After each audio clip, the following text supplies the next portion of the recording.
This episode of the Goldmine Podcast is brought to you by Creating the Best Version of Me, a journal designed for ambitious Christian women who are seeking to increase their self-awareness, find purpose, and embark on the next level of their personal evolution journey.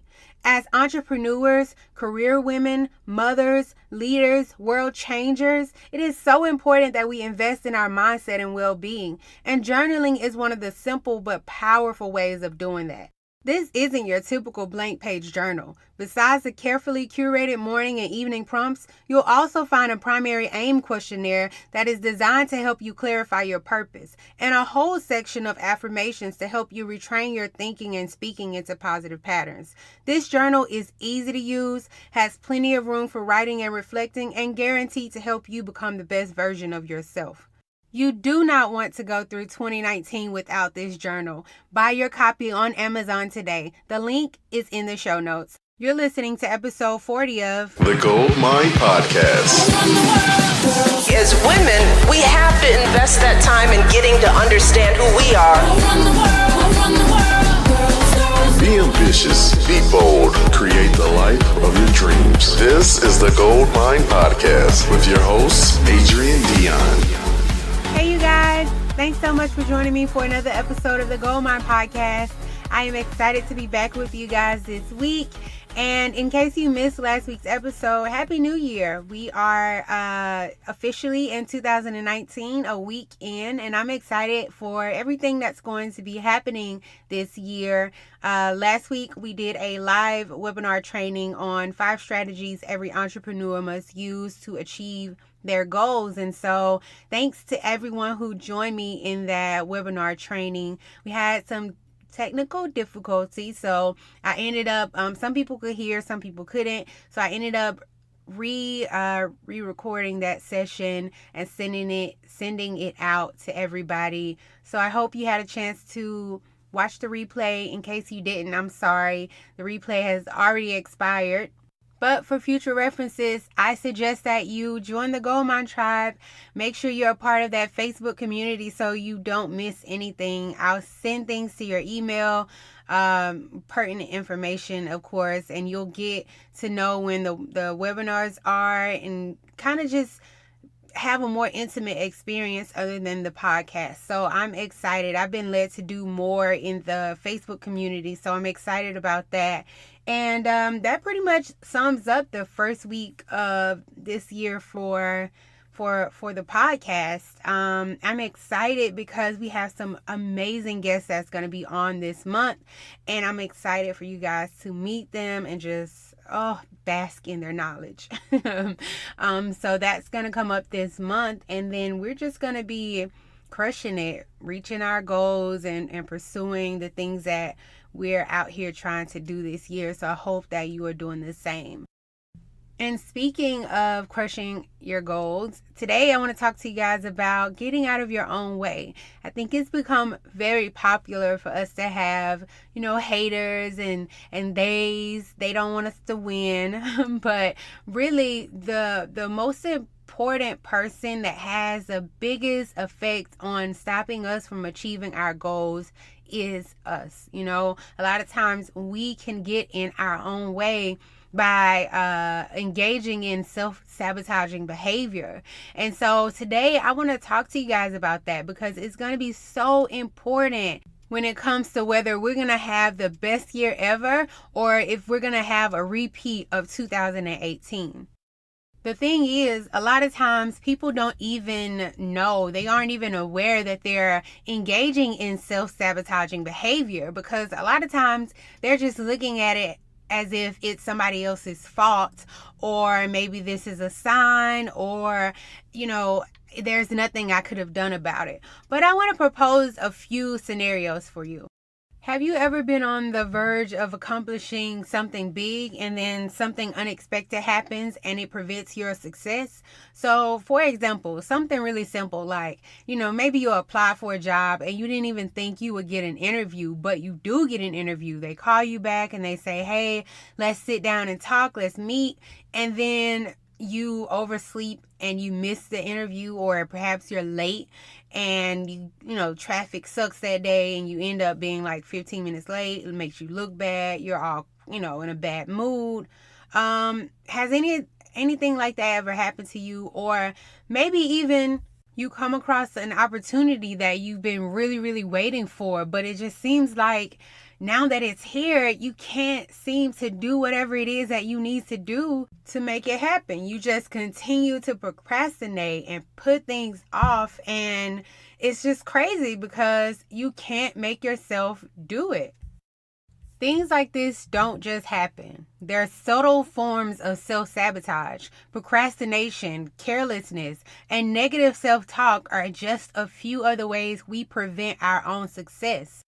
But why in the world do we do this? Well, there's a book called The Big Leap by Gay Hendricks, and he talks about this, and he explains it as, he says, each of us has an inner thermostat setting that determines how much love, how much success, and how much creativity we allow ourselves to enjoy. So when we're on the verge of breaking through or getting to that new level of success, we find a way to put ourselves back in place based on that level that we're allowing ourselves to enjoy.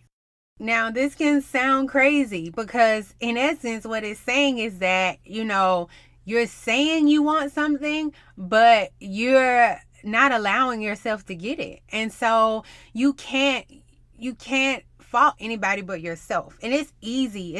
It would feel so much better to put somebody else in that place, and let us be the victim. But in most cases, it's not like that. And it's all because of limiting beliefs that we've allowed to take root in our minds. And I know that it sounds crazy, and I know that you can also kind of be mad at yourself. But the way that I look at it is that it's a great thing, because that means that the inner barrier that we have is not a true obstacle. It's actually only existing in our mind. And so because of that, because we don't have to really fight anybody else, but instead that limiting belief that's inside of our head, then there's a good chance that you can do that and win, that you can actually have the things that you really want, that you can succeed.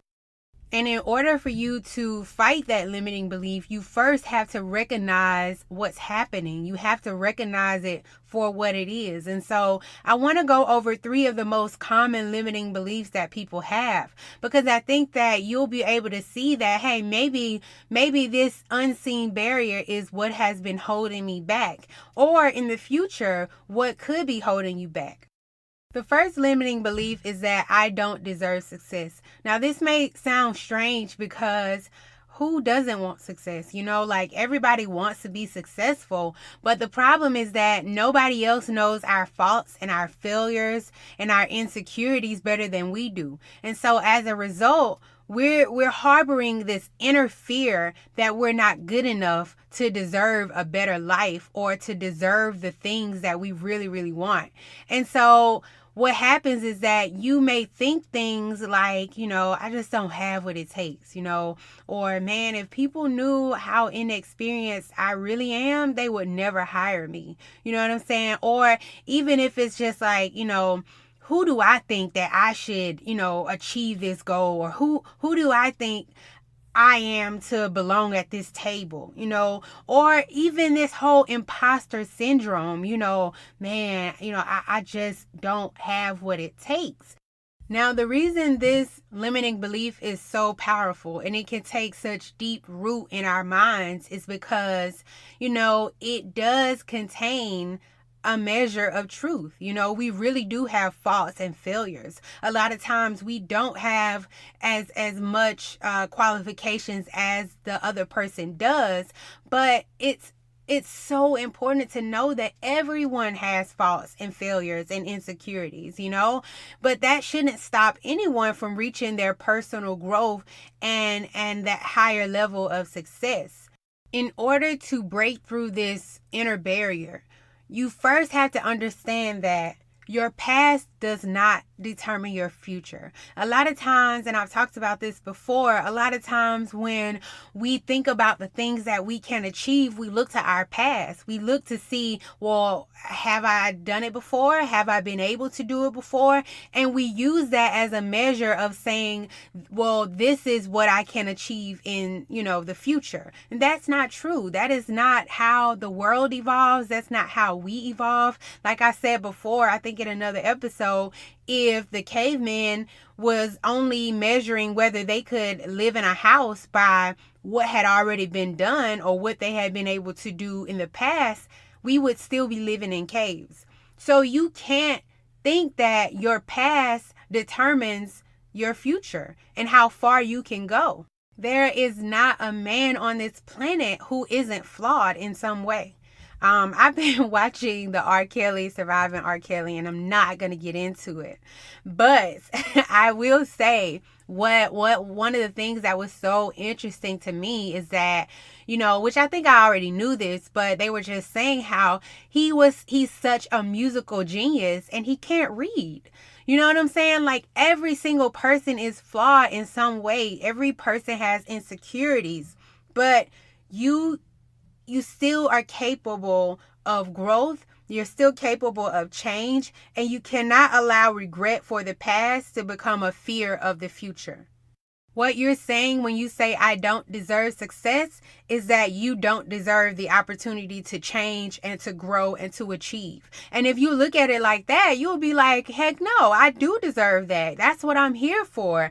I do deserve the opportunity to change and to grow and to achieve. And so that is what you have to focus on in everything that you do. Another limiting belief that I think affects a lot of people is that my ambition is a betrayal of my roots. And I hear a lot of celebrities talk about this too. And so I think that is something that a lot of us can relate to, and it's just based on the idea that achieving more for yourself means that you're being disloyal to your family, the community you came from, or even your core identity. So for example, you might be the only person from your community that actually pursued a professional career or, became an entrepreneur. And then you fear that if you make more money, then you'll cause people to dislike you and resent you. Or even now, you may be wanting to pursue something that's different from what a lot of your family members would pursue or would think that could be successful. And so deep down, you worry that if you pursue this thing or if you do this thing, it's going to alienate you from your parents or your spouse or, your friends, just because you're taking a different route than most people would. Now, I'll tell you personally, the way that this showed up for me was that, I thought that, and I never really said this. This is why it's an unseen barrier. But the thought that I had is that if I had success, then it would violate my whole religious belief. You go to church and you're taught that you're supposed to be humble and modest about everything. And so if I'm successful, if I become rich, then this is going to go against, the way that God wants me to be, that I'm supposed to be humble and I'm not supposed to want quote unquote worldly things. I shouldn't want wealth. There's something wrong with me wanting it. The basis of all of those thoughts is fear of rejection. And so when that fear becomes too great, when you're right at the edge and the brink of getting the thing that you really want, you'll find a way to self-sabotage by turning down a promotion because you're like, okay, that's more money. People are going to be thinking I'm all that. You may start a fight with your fiance because, I can't get married. Everybody says men are dogs and that, my mom, she had a bad marriage. She's been, divorced 5 times and I don't know. And you'll end up self-sabotaging yourself because of that fear of rejection. The reason this limiting belief can be so deep rooted within us is because it's our natural instinct to have community. We all want to belong. And so many times that need for community, and the need for acceptance from our tribe, the people that we're surrounded by, it'll trump success. And so the only way we're going to be able to push through this barrier is to get deep down inside of us that everyone is responsible for their own choices. Your parents, your siblings, your friends, they've all made choices in their life, and you don't have to make the same ones. You are free to live your own life, and you are responsible for the choices that you make. We are complex beings, and so we are able to be members of a group and individuals at the same time. You can be loyal to your family and your friends and your upbringing, all while continuing to grow and to achieve.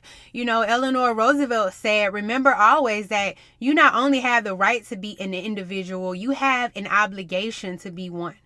We can't think that we are just going to follow the paths of others and still achieve success and evolve in our lives. If we just continue to follow the paths of everyone else, there will be nothing new created. There will be no new opportunities for the people that's coming up behind us. And so it's so important to get this deep down inside that everybody is responsible for their own choices. Just like you have a choice, so does your parents, so does your family and your friends. And you cannot sabotage your success because of that. The last limiting belief that I want to talk about is that my success highlights the failures of others. Oh my gosh, this was a huge one for me. Sometimes we fear that our success is somehow a burden that others are going to have to bear. For instance, you'll find yourself thinking something like, if I finish my graduate degree, I'm going to outshine my older sibling, and I don't want them to feel bad that they didn't achieve all the things that I did. Or my parents, they never, earned this much money or was able to, live in a house like this. I don't want them to feel bad, or something as simple as, if you catch yourself thinking this is a big one, I don't really want to do that because I don't want my friends to feel jealous, or you're hiding your success because you don't want to make others feel jealous.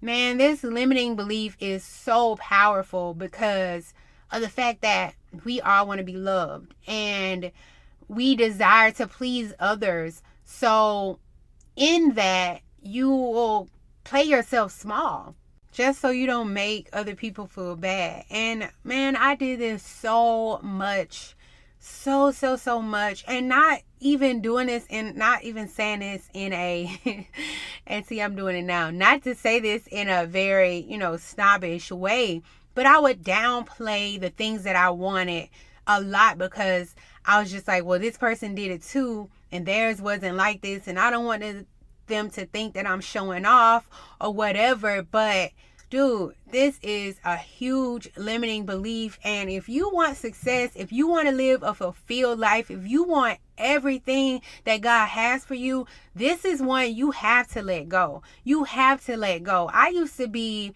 the most extra person ever, and I say that, and I was talking to my fiance about it not too long ago, and I was just like, man, I'm extra. And he was just like, that's not being extra because you're big into the details, or you like to do things, big style, go all the way, go big or go home. That was my mentality. But I diminished myself a lot just because of the people around me wasn't doing those things, and I didn't want them to feel bad or feel like I was trying to show them up. But listen, this is what you're going to have to get. There are so many paths to success, and you have to understand that this is something you're telling yourself, that they're going to get ashamed because that's your definition of success.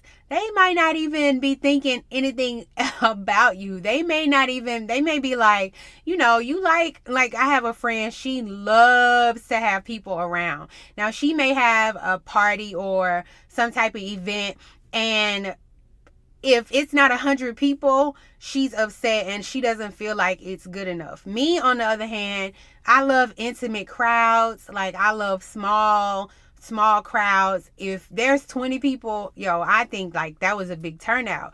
There are different paths to success, and there are different definitions of success. You are putting this on yourself. You're putting this barrier on yourself.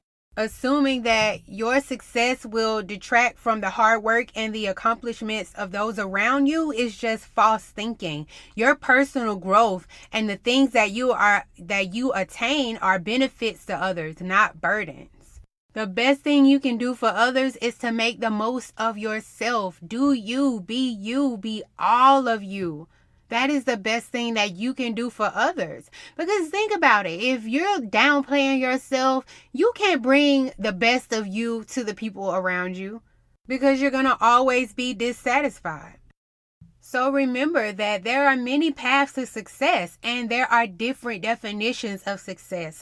There can be a woman who's a stay-at-home mom. She can be successful. She is successful. There's also a lot of people who want to be bosses. I love entrepreneurship. I love running a business. And I feel like being a stay-at-home mom is just as successful as a woman CEO.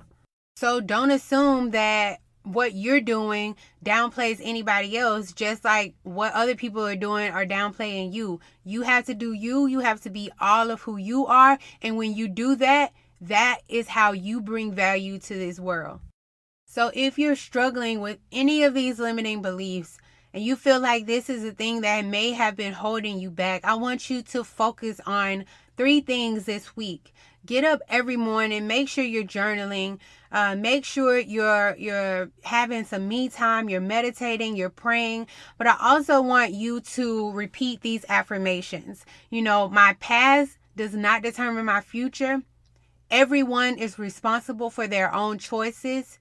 And the best thing I can do for others is to make the most of myself. Start to make a habit of telling yourself that every single day, so that those truths can be deep-rooted inside of you. And when they are, there is nothing that you will not be able to achieve this year. All right, you guys, that is all I have for you today. If you have any questions, make sure you reach out to me. All of that information can be found in the show notes. And again, make sure you're a part of the Goldmine Tribe. I don't want you to miss any of the great things that we're going to be doing this year, and looking forward to having a more intimate experience with you guys. All right, I hope that you enjoy the rest of your week, and I will talk to you guys next Tuesday. Bye.